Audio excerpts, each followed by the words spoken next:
I don't have any slides because I'm lazy. So today I'm going to be talking about feminism as a form of self-help. A lot of self-help, particularly the kind that boomed in the 60s and 70s, revolved around the concept of self-actualization, which is the idea that a person can achieve their full potential by first satisfying their psychological needs. There's a concept nestled inside a lot of self-help books that individuals should prioritize their needs above all others. And this is basically fueled by the idea that if we could all just look after ourselves and our own needs and do everything we can to make ourselves happy, the world will be a better place. Okay, back to me. I'm a member of Generation Z, so we can't go for more than a few minutes without talking about ourselves. I spent 7 years of my life unable to leave the house. For 3 of those, I was living with a chronic pain syndrome that destroyed my social life, my academic prospects, and any sense of self that I once had. Once I'd physically been cured, I found that my brain had essentially gone to shit. I had a panic attack every time I left the house, and I pretty much thought that the rest of my life was going to be me in my bed with my cat crying. I read a lot of self-help books in this time, like a worrying amount of self-help books, and none of them worked. I couldn't find a way for any of it to sink in. It just sat there on top of my brain. During this time of self-help mania, I would write myself a to-do list every night before I fell asleep of the things I should do the next day to be self-actualized. At the time, even the act of getting dressed sent me into a state of adrenaline-fueled panic. So the list would always begin with wake up, get out of bed, brush teeth, breathe, put on clothes, deodorant. After this, the list would be made up of a variety of activities that the self-help books had promised me would make me feel better. Meditate, yoga, mood board, visualize your future. I made all the mood boards, I formulated all the mantras. One night I even burnt everything in my house that reminded me of my past. None of it helped. None of it made me feel any better.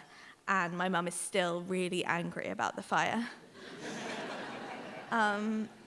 After a long time of wondering why no amount of meditation or self-actualization could pull me out of this deep, dark hole, I realized that the problem was I didn't want to get better for myself. My self-worth was so low, so abysmally low, that the idea of getting better for Scarlett Curtis' sake just didn't seem appealing anymore.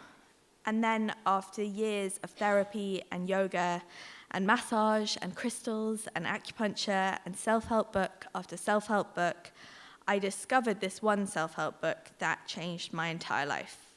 It was called Women, Race and Class, and it was by Angela Davis, and I'm pretty sure it wasn't a self-help book. You see, regardless of what my therapist had said, all my other self-help books had said, I wasn't interested in myself. I wasn't interested in getting better for me, and I wasn't really that interested in being alive anymore. But then I found this thing called feminism, and I was really interested in that, and it made me want to get better.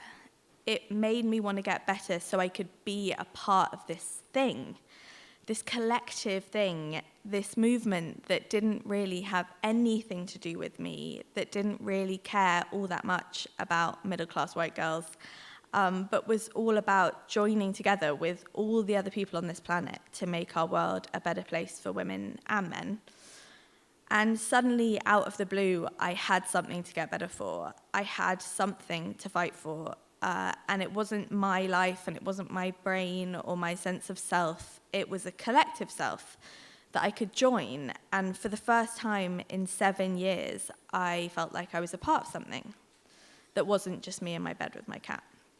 Suddenly, I was conquering my fears I never, ever thought I would get over, and fears that I worked to overcome in therapy for years and years. I moved to New York, and after 7 years of breaking out into a cold sweat every time I had a conversation with someone who wasn't in my family, I joined an activist collective in a living room in Harlem, and I actually made friends, real friends.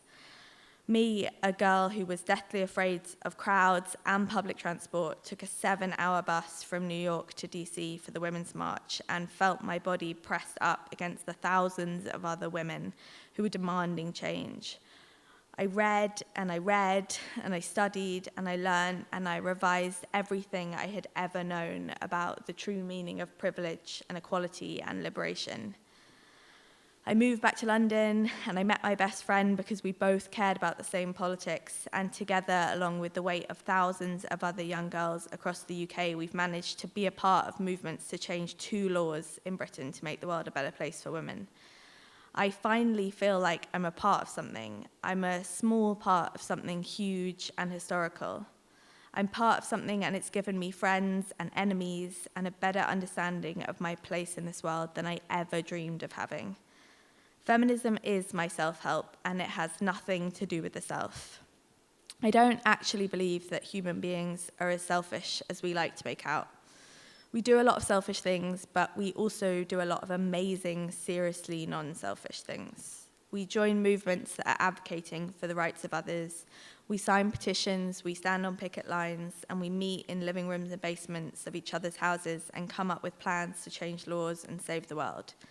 That's what I discovered through feminism. Tonight seems to be a night about great-grandfathers, but according to a lot of scholars who are far more intelligent than me, my great-great-grandpa kind of invented the idea of the self. I'm not a Sigmund Freud scholar. He was my great-great-grandpa. And in fact, my whole family tries to pretend we're not related to him, because he also thought clitoral orgasms were immature. But I've recently become more interested in the ways in which his ideas have revolutionized the ways we think about the self. Sigmund, we call him Sigmund because we're all Freuds, liked to argue that he discovered primitive sexual and aggressive forces hidden deep inside the minds of all human beings. He thought that inside all of us were dangerous instinctual drives that proved us to be fundamentally instinct-driven, selfish individuals who are all at the mercy of our inner fears and desires. And he devised a method called psychoanalysis as a way to control these ideas, which I've spent a lot of money on over the last few years. His ideas have been talked about more than one man's ideas should ever be talked about, so I'm going to leave my bad Freudian theory there. But it is hard to deny that his theory of the all-consuming self dominates our world today. Many have argued that it was his understanding of the self that led to the rise of advertising, the nature of politics as we see it today, and the concept of hyper-individualism. It's pretty undeniable that he helped pioneer many of the ideas that were in these self-help books that I was trying to discover myself through. Sigmund may have believed that all human beings are governed by selfish ideas and selfish ideals and selfish desires, but I also think he was a man, and so what he didn't realize is what Audre Lorde so perfectly articulated almost a century after he died, that no woman is free while any woman is unfree, even when her shackles are different from our own. I still believe in therapy, and I'm still working on myself and my mind and how it all fits together. But what I don't believe is the only thing that drives humans is our desires or wish to possess a self-actualized individualistic self. I said earlier that I'm a member of Generation Z, and it's something I'm deeply, deeply proud of. When I look at my generation, I see a group of people motivated by collective identity and a collective understanding that to be a human is to be a single dot in a web of women and men who all possess the right to the fundamental freedoms of humanity. I am selfish. I'm very selfish. I'm selfishly a feminist because feminism gave me a reason to live. Feminism gave me a reason to stay alive. Feminism is my self-help. And I would encourage anyone out there who is sick of reading books about how to become a better you to have a go at picking up a book on how to become a better us.